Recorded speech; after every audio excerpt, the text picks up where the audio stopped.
कार्यक्रम के पुण्यार्जक हैं स्वर्गीय श्रीपाल जी पाटनी, स्वर्गीय मनफूल देवी पाटनी, अशोक कुमार पाटनी, शशि पाटनी, सिल्की पाटनी, शुभम कुमार पाटनी, डिब्रूगढ़ आसाम निवासी एवं गुवाहाटी आसाम प्रवासी। वर्तमान शासनिक वर्धमान स्वामी के शासन में तीर्थंकर प्रभु की चरण निश्रा में बैठकर हम सभी जिन देशना का श्रवण कर रहे हैं, आचार्य भुवन कुलभद्र स्वामी महाराज ग्रंथराज सार समुच्चय जी में ज्ञान अभ्यास के फल की चर्चा कर रहे हैं कि ज्ञान अभ्यास का फल क्या है। चित्त की एकाग्रता, चारित्र की निर्मलता, दो चीजें होती हैं। मन का एकाग्र होना, चित्त की एकाग्रता और चारित्र का निर्मल होना। जब तक चित्त एकाग्र नहीं होगा तब तक चारित्र निर्मल नहीं होगा। चारित्र जब तक निर्मल नहीं होगा तब तक आत्मोत्थान नहीं होगा। आत्म विकास, आत्मोत्थान उसी का होगा जिसका चारित्र पवित्र होगा, और चारित्र उसी का पवित्र होगा जिसका चित्त स्थिर होगा, और चित्त उसी का स्थिर होगा जिसको ज्ञान का अभ्यास होगा। आप देखो, कोई विषय यदि आपको आता है, किसी विषय में आप जानते हो, आप कहीं बैठे हो और उस सभा में वो विषय चल रहा हो या उस विषय के बारे में चर्चा चल रही हो, जिस विषय को आप जानते हो, तो आपका ध्यान इधर उधर से हट जाता है, एक स्थान पर लग जाता है। और यदि उस विषय को नहीं जानते, उस विषय को नहीं समझते, तो आप इधर उधर देखते रहोगे। आपके माफिक है सुनील, तुम जिस विषय को जानते हो, जिस विषय को समझते हो, उस विषय की यदि कहीं पे सेमिनार चल रहा हो, आप बड़े ध्यान से सुनते हो, आपके काम की चीज है, उस विषय में आपको ज्ञान है, तो आपका मन उसमें लग जाता है, हाँ भैया बोलने दो। और जिस विषय में आपको ज्ञान नहीं है, उसका सेमिनार चल रहा है, तो आप क्यों खत्म हो गया, कितना और चलेगा, मन ही नहीं लगता, मन ही स्थिर नहीं होता। ऐसा लगता है कब ये खत्म हो और कब हम जाएं। कैसा लगता है, कब ये कार्यक्रम खत्म हो, क्योंकि हमको तो समझ में आ नहीं, सिर के ऊपर से जा रहा है, ज्ञान ही नहीं उस विषय में हमें। अब यहाँ पर मान लो 4 विद्वान, बड़े बड़े विद्वान आ जाएं, वो शास्त्रों की चर्चा करें, तो सुनिए तुमको तो लगेगा कि कब बंद करें, हम तो जाए, हमें तो कुछ समझ में नहीं आ रहा है। और वहीं जो विषय आप जानते हो, उस विषय की चर्चा चलने लगे, हाँ हाँ हाँ हाँ, इसमें सुनना चाहिए, ये अपने काम की चीज़ है, ये अपने काम की चीज़ है। तो जैसे ही जिसके विषय में ज्ञान होता है, वहाँ चित्त स्थिर होता है। इसलिए आचार्य कह रहे हैं ज्ञान का अभ्यास करो। पहले ज्ञान अभ्यास करेंगे, जब ज्ञान होगा, आप शांति से जैसे ही बैठोगे चित्त को स्थिर करने के लिए, तो चित्त विषय मांगेगा, मैं किस पर स्थिर हूं। आप उसे व्यापार का विषय दे दो, देखो व्यापार में स्थिर हो जाएगा, व्यापार की सोचने लगेगा। आप उसे घर का विषय दे दो, वो घर की सोचने लगेगा, इसके साथ ऐसा करना है, इसको ये ला के देना है, घर में ये सामग्री खत्म हो गई, ये हो गया, वो उस विषय पे स्थिर हो जाएगा, उसके सराउंड घूमता रहेगा, इधर उधर नहीं भागेगा। आप उसे धर्म का विषय दे दो, कर्णानियों का विषय दे दो, चरण्यानियों का विषय दो, द्रव्यानियों को विषय दो, पृथ्वानियों की कथा याद करने लगो, तो आपका चित्त वहाँ पर आ जाएगा। आप सम्य शिखर का स्मरण करने लगो, देखो आपका चित्त सम्य शिखर पर स्थिर हो जाएगा। तो जब भी चित्त को स्थिर करना होगा, उसके लिए ज्ञान चाहिए, बहुत जरूरी है। ज्ञान ही एक ऐसा अंकुश है, जैसे बड़े बड़े हाथी को बस में किससे किया जाता है, कोई रस्सी सांकल से हाथियों को बस में नहीं किया। लोग मानता है कि रस्सी बांध देंगे, सांकल बांध देंगे, हाथी बस में हो जाएगा, सब तोड़ देता है। जब वो अपने जब गुस्से में आता है ना, हाथी जब गुस्से में आता है, तो ना कोई रस्सी काम आती है, ना कोई सांकल काम आती, फिर तो सबको तोड़ देता है वो, जब वो अपने तीव्र क्रोध में आता है। हाथी बस में किसी से होता है, उसका नाम है अंकुश। एक सामान्य सा पुरुष, पतला एकदम दुबला, जैसे फूंक लगाओ उसको मर जाए, धक्का दे उसको गिर जाए, ऐसा पुरुष इतने बड़े हाथी को, एक छोटा छोटा बच्चा बड़े बड़े हाथी को कंट्रोल करे, देखा है कभी? महावतों के जो बच्चे होते हैं ना छोटे छोटे, वो हाथी को कंट्रोल करना जानते हैं, हाथी को चलाना जानते हैं। इतने बड़े हाथी को किससे कंट्रोल किया जा रहा है? अंकुश से। जिनके पास अंकुश है ना, उससे हाथी डरता है। तो वो अंकुश के सहारे से पूरा हाथी, जैसा वो कहते हैं बैठ तो बैठता है, जैसा कहते हैं उठ तो उठता है, सूढ़ उठा तो सूढ़ उठाता है, हिला तो गर्दन हिलाता है, मतलब जो आप कराना चाहो सब करता है अंकुश के कारण। ऐसी ये चित्त चंचल हाथी है, इस पर लगेगा तो ज्ञान का अंकुश। यदि तुमने इससे ज्ञान का अंकुश लगा दिया, फिर तुम जैसा कहोगे वैसा मन करेगा। ये लोग कहते हैं मन नहीं मानता, मन भागता है, मन चंचल है। वो इसलिए चंचल है क्योंकि आपके पास ज्ञान अंकुश नहीं है, ज्ञान रूपी अंकुश नहीं है। ज्ञान रूपी अंकुश होता, ये चित्त कहीं नहीं भाग सकता, ये चित्त कहीं जा ही नहीं सकता आपके बिना कहे। इसलिए आचार्य कहेंगे चित्त की एकाग्रता नहीं है तो चाहत में पवित्रता नहीं है। तो कोटि कोटि ग्रंथों का ज्ञान यश का साधन तो है, पर कर्मातीत की ओर नहीं ले जाएगा। चित्त की स्थिरता नहीं है तो चाहत में पवित्रता नहीं होगी, और यदि चाहत में पवित्रता नहीं होगी आप फिर कुछ भी ज्ञान हो, आपको कुछ भी कोटि कोटि ग्रंथों का भी ज्ञान हो तो कोई काम नहीं होगा। चित्त की पवित्रता से युक्त, चित्त की एकाग्रता से युक्त, चाहत की पवित्रता से जो ज्ञान की धारा है वह सेवत की ओर ले जाने का प्रथम सोपान है, मोक्ष महल की पहली सीढ़ी है। सम्यक दर्शन से पहले ज्ञान होना चाहिए।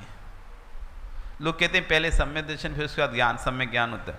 नहीं, जब ज्ञान ही नहीं होगा तो भेद विज्ञान करेगा कैसे? दो चीजों को पृथक करना है, वो भी कैसी दो चीजों को पृथक देखना है? जो दिखाई नहीं दे रही पृथक। सामान लोक में दिखी हुई दो प्रकार के चाल मिले, उनको तुम पृथक कर लोगे। एक चाल में 8 प्रकार की तरफ मिली, उसको तुम अलग अलग कर लोगे, दिखाई दे रहा है। दूध में पानी नहीं दिखाई दे रहा, फिर भी तुम फिटकरी आदि डालकर उसको पृथक कर लोगे, फिर भी देख लोगे कि हाँ ये भी पृथक होता है। लेकिन जिस चीज को देखा ही नहीं जा सकता,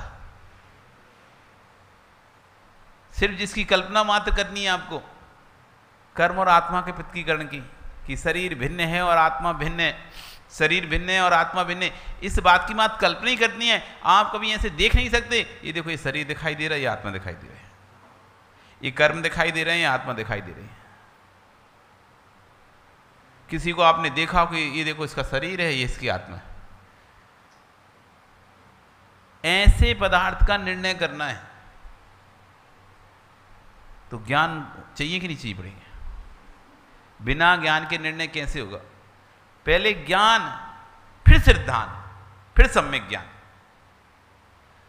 पहले ज्ञान, कौन सा ज्ञान? भेद विज्ञान वाला ज्ञान कि नहीं ये भिन्न है, ये भिन्न है। जब ऐसा ज्ञान होगा, मां जब तुमको पहले ज्ञान होता है उसी के बाद ही आपका छेना बनता है। पहले ज्ञान होता है इस बात का कि दूध में नींबू डालने से पानी अलग हो जाएगा और दूध अलग हो जाए, इस बात का ज्ञान होता है। फिर आप उस बात पर सिद्धांत करके उसमें नींबू ने छोड़ते हो, उसके बाद फिर पृथक पृथक देखते हो। पहले देखना पड़ेगा ज्ञान, फिर श्रद्धान, फिर सम्यक ज्ञान। पहले सामान्य ज्ञान, ज्ञान मात्र हुआ कि हाँ दूध से छेना बनता है, दूध में छेना निकलता है, ये ज्ञान मात्र हुआ। श्रद्धान किया, फिर हमने जैसे नींबू ने चढ़ा तो छेना दिखाई दे गया। ऐसी पहले सामान्य ज्ञान होगा, भेद विज्ञान होगा, फिर जाके सम्यक दर्शन होगा, फिर जो हमारा ज्ञान है वो सम्यक ज्ञान बनेगा। ये प्रथम सोपान। चित्त यदि पवित्र होता है तो उसके लिए भी ज्ञान चाहिए।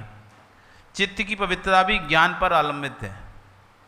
आप क्या सोच रहे हो, आपके पास विषय, जो विषय होगा वही सोचने में आएगा। जैसे आप मोबाइल देखो, आप जो सर्च करते हो आपको वही चीज़ बार बार दिखाई देती। फिर यदि आप फिल्म के गाने देखते हो तो यूट्यूब पे आपको फिल्म के गाने ही आएंगे। यदि आप धार्मिक प्रवचन सुनते हो तो अब यूट्यूब पे धार्मिक प्रवचन ही दिखाई देंगे आपको, कहीं प्रमाण सागर के, कहीं अर्जित सागर के, कहीं विद्या सागर, कहीं विश्व सागर, यही बार बार आएगा। क्योंकि आप जो भी देखते हो वो गूगल उसको कैच करता है और आप उसी हिसाब के ऐड, उसी हिसाब का जो भी मटेरियल है वो आपको दिखाई देता ही नहीं देता। आप यदि कोई ज्ञानवर्धक उसमें सर्च करते हो, पढ़ाई वाले विषयों को देखते रहते हो, कोचिंग वाले विषय के देखते रहते हो, आप स्क्रॉल करोगे वो ही सबसे ज़्यादा दिखाई देगी आपको।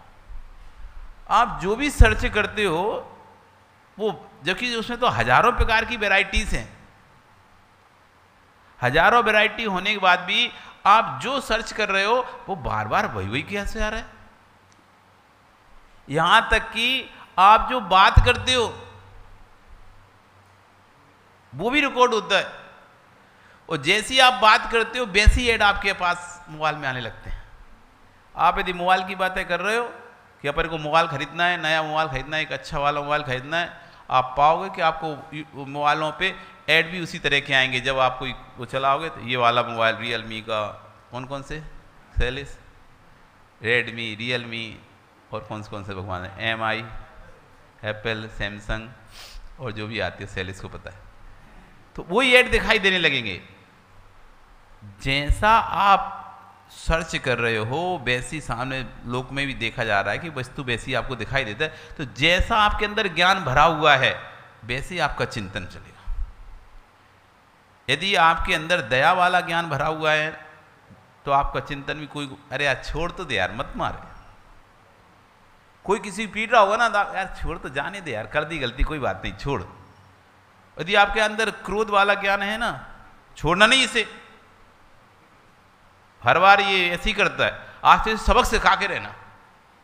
अंदर क्या भरा है ना अपने, वैसी भाषा निकलती है। एक कह रहा है, एक ही समय में एक व्यक्ति को पीटा जा रहा है, एक व्यक्ति कह रहा है अरे छोड़ जाने दे यार, हो गया, खत्म कर, क्या मारना, मारेगा क्या, और एक कह रहा है छोड़ना नहीं, इसे अच्छी पिटाई कर पहले, फिर थाने में ही बंद करना, रिपोर्ट भी करना। तो जो हमारे अंदर ज्ञान है, जैसा भी हमारा ज्ञान है वैसी हमारी सोच बनती है, वैसा हमारा चित्त बनता है। तो कह रहे हैं चित्त यदि पवित्र होता है उसके लिए भी ज्ञान चाहिए। चित्त की पवित्रता भी ज्ञान पर अवलंबित है। यदि उपयोग सम्यक है, स्वाध्याय संपूर्ण इंद्रियों का निग्रह है। इस यदि उपयोग सम्यक है तो स्वाध्याय से संपूर्ण इंद्रियों का निग्रह होगा, मतलब कोई भी इंद्रिय आपको विचलित नहीं करेगी। आप स्वाध्याय करेंगे ना तो आपको भोजन की इच्छा होगी उस समय, ना आपको भोग भोगने की इच्छा होगी, ना कोई गाना सुनने की इच्छा होगी, ना कोई स्त्री का चेहरा देखने की इच्छा होगी, ना अच्छा खाने की इच्छा, कुछ भी नहीं। 5 इंद्रियां आपकी एकदम शांत रहेंगी यदि सम्यक स्वाध्याय है तो। और ये वही खोटे ग्रंथों का स्वाध्याय कर रहे हो आप, काम वासना से भरे हुए उपन्यास आदि ग्रंथों का स्वाद पढ़ रहे हो, इधर पढ़ोगे इधर शरीर में विकार उत्पन्न होता जाएगा। आप पाक शास्त्र वाले ग्रंथों को पढ़ रहे, खाना बेकिंग कुकिंग, तो आपको खाने का इंद्रिय करने। आप यदि गाना सुनने वाले, फिल्म सुनने वाले ग्रंथों को पढ़ रहे हो, सुन रहे हो, तो आप उल्टे सीधे चित्रों को देखने वाले ग्रंथों को पढ़ रहे हो, तो फिर आपको चित्र देखने की इच्छा होगी। यदि सम्यक स्वाध्याय है तो कोई भी इंद्रिय नहीं भड़केगी। अभी देखो आप, अभी सम्यक स्वाध्याय चल रहा है हमारा, हम जिन वाणी के प्रवचन सुन रहे हैं, आपको भूख लग रही है क्या? आपको कोई गाना सुनने की शैली से इच्छा हो रही है क्या? कहीं इधर उधर देखने की इच्छा हो रही है क्या? भोगों को भोगने की इच्छा हो रही है क्या? कि कोई अच्छी सुगंध सेंट लगाने की इच्छा हो रही है क्या? मतलब क्या इच्छा हो रही है बताओ। 5 इंद्रिय के जो 5 विषय हैं, स्पर्श का स्पर्श करना, अच्छा स्पर्श करने का भाव होता है, रसना का चखने का, घ्राण का सूंघने का, चक्षु को देखने का, कर्ण का अच्छे अच्छे सुंदर सुंदर गाना भजन सुनने का। तो कौन सा इंद्रिय आपको परेशान कर रही है कि नहीं तुम तो चलो भजन सुनेंगे?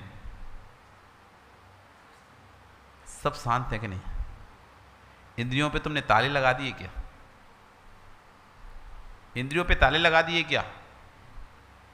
शरीर बदल दिया क्या कि जब घर जाओगे तो दूसरा शरीर हो जाएगा और यहां कोई दूसरा शरीर रहेगा? बताओ सुशील, शरीर वही है क्या कि दूसरा है? वही शरीर है। यही शरीर जब घर जाएगा तो देखना खाने की इच्छा करेगा, अच्छा ठंडा ठंडा स्पर्श किसका करेगा? नहीं, एसी चला दो, पंखा चला दो, कूलर चला दो, अच्छा रहने की डल्लब का गद्दा दे दो, अच्छा बैठने, मतलब हर प्रकार की सुख सुविधाओं की इच्छा करेगा नहीं करेगा? भोगों की इच्छा करेगा नहीं करेगा? शरीर वही था, लेकिन एक समय वो था जब ये एकदम शांत बैठा था, एक समय ये है जब वो उपद्रव कर रहा है। तो आचार्य भगवान कह रहे हैं कि सम्यक ज्ञान से, स्वाध्याय से संपूर्ण इंद्रियों का निग्रह हो जाता है। निग्रह नहीं, दब जाती। उनके जितने भी इच्छा है ना वो सब उपशमन हो जाती है। इस खोटे काल में कोई पवित्र साधना है तो उसका नाम स्वाध्याय है। आप इस पंचम काल में यदि इंद्रियों को बस में करना चाहते हो तो आप सोचो कि हम आँख फोड़ लें, तुम्हारी हमको कुछ अशुभ चीज़ों को नहीं देखना पड़ेगा। अरे तो अंधों के बच्चे होते कि नहीं होते? आँख फोड़ने से वासनाएं नष्ट नहीं होंगी। बहुत से साधु आते लिंग आदि पर ताले लगा के रखते, सांकलों से बांध के रखते। अरे सांकलों से उनको क्यों बांधना है? अपने मन को बस करो। वो तो चित्त में जब विकार का जन्म होता है तब इंद्रियां विकारी होती हैं। चित्त में विकार का जन्म नहीं हो तो देखो सुदर्शन सेठ, रानी पूरी रात उसको रिझाने में लगी रही। वो नग्न है, रानी ने पूरे वस्त्र उतार दी, तब भी कोई मजाल है विकार आ जाए। जिनसेन स्वामी उन्होंने ग्रंथ लिखे, उसमें स्त्री के नख से लेके सिख तक के संपूर्ण अंगों का वर्णन किया। तो लोगों ने पूछा कि कैसे साधु इतना गहरा वर्णन जिसमें दिया हो एक एक अंग का, तो ये तो इनका विकार हुए बिना रह ही नहीं सकता शरीर में। तो उनका ठीक है कोई बात नहीं, तुम प्रश्न किया ना, मैं भरी सभा में इसका उत्तर दूंगा। भरी सभा में खड़े होकर उन्होंने ऐसा श्रृंगार रस का वर्णन किया, ऐसा श्रृंगार रस का वर्णन किया, सबके शरीर की धातुएं फिकने लगी। तब भी जिनसेन स्वामी, वे तो सब लोग तो कपड़े के अंदर थे, नग्न खड़े हैं, तब भी शरीर पे किंचित मात्र भी विकार नहीं था।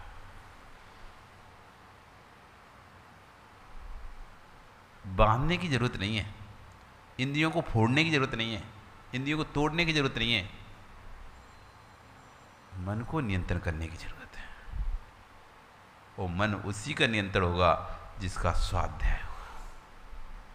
इसलिए पंचम काल में स्वाध्याय परम तपः, स्वाध्याय क्या क्या है?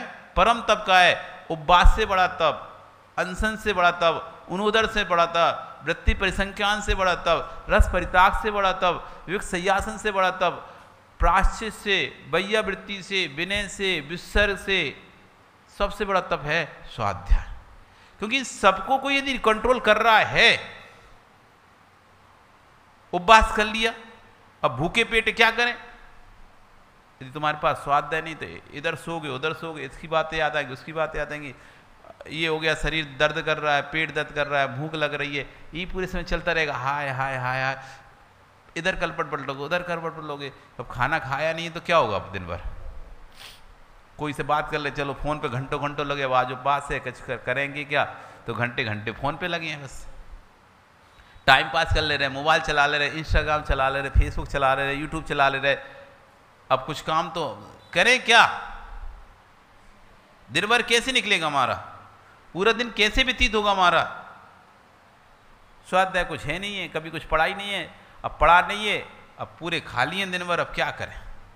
पढ़ा होता, कोई स्वाध्याय कर रहे तो चलो इस विषय में चिंतन करते हैं, इस विषय को पढ़ते हैं।